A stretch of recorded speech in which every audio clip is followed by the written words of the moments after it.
దృష్టిలో సంపద సృష్టి అంటే దాని అర్థం తన ఆస్తులు పెంచుకోవడం, తన వారి ఆస్తులను పెంచుకోవడం మాత్రమే సంపద సృష్టి. ఈరోజు రాష్ట్రంలో జరగని స్కామ్ లేదు. ఈరోజు రాష్ట్రంలో ఇసుక స్కామ్. గతంలో రాష్ట్ర ప్రభుత్వానికి సంవత్సరానికి 750 కోట్లు ఆదాయం వచ్చేది. ఈరోజు రాష్ట్ర ప్రభుత్వానికి రూపాయి ఆదాయం రావడంలా ఇసుక నుంచి. కానీ ఇసుక చూస్తే మనం గతంలో అమ్మిన రేటు కన్నా డబల్ ది రేటుకి అమ్ముతున్నారు. సంపద సృష్టి ఎక్కడ జరుగుతూ ఉంది? చంద్రబాబు నాయుడు జోబిలో జరుగుతూ ఉంది. రాష్ట్ర ప్రభుత్వానికి ఆదాయం ఆవిరై, మద్యం గవర్నమెంట్ రంగంలో నడిచే మద్యం షాపులు ప్రైవేటైజ్ చేసినాడు. కరెక్ట్గా ఇదే ఆరోపణ మీదనే అరవింద్ కేజ్రీవాల్ అనే ఆయనను జైల్లో పెట్టారు. ఇక్కడ సక్సెస్ఫుల్గా అక్కడ చేయలేకపోయాడు. చేయక మునిపే ఆయన జైలుకు పోయినాడు పాపం. ఇక్కడ చేసి సక్సెస్ఫుల్గా అరవింద్ కేజ్రీవాల్ని అక్కడికి పోయి తిట్టొస్తాడు. గవర్నమెంట్ రంగంలో ఉన్న మద్యం షాపులను ప్రైవేటైజ్ చేశాడు. తన వాళ్లకు ఈ షాపులన్నీ ఇప్పించుకున్నాడు.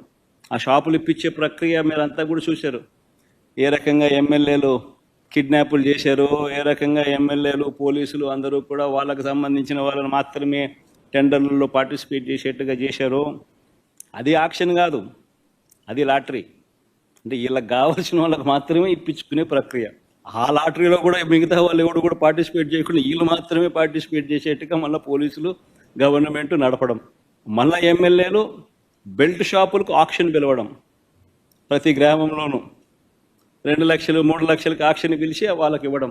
ఆ 2 లక్షలు 3 లక్షలు పాడిన కార్యకర్త పోలీసులు ఎవరు కూడా వారికి సహాయ సహకారాలు అందిస్తాడు, వారిని అడ్డుకోడు.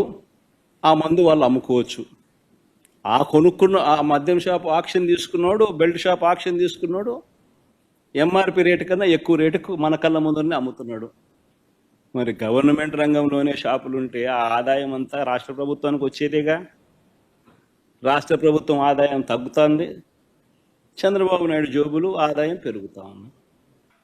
కళ్ళ ఎదుటే కనిపిస్తూ ఉన్న స్కాములు, ఇసుక, మద్యం మాఫియాలు, సిలికా, క్వాడ్స్, ఫ్లై యాష్, ఏదైనా మాఫియా కార్టెల్ ఫామ్ చేయడం పెద్దబాబు చిన్నబాబు ఆధ్వర్యంలో నడిపిస్తూ ఉన్నారు.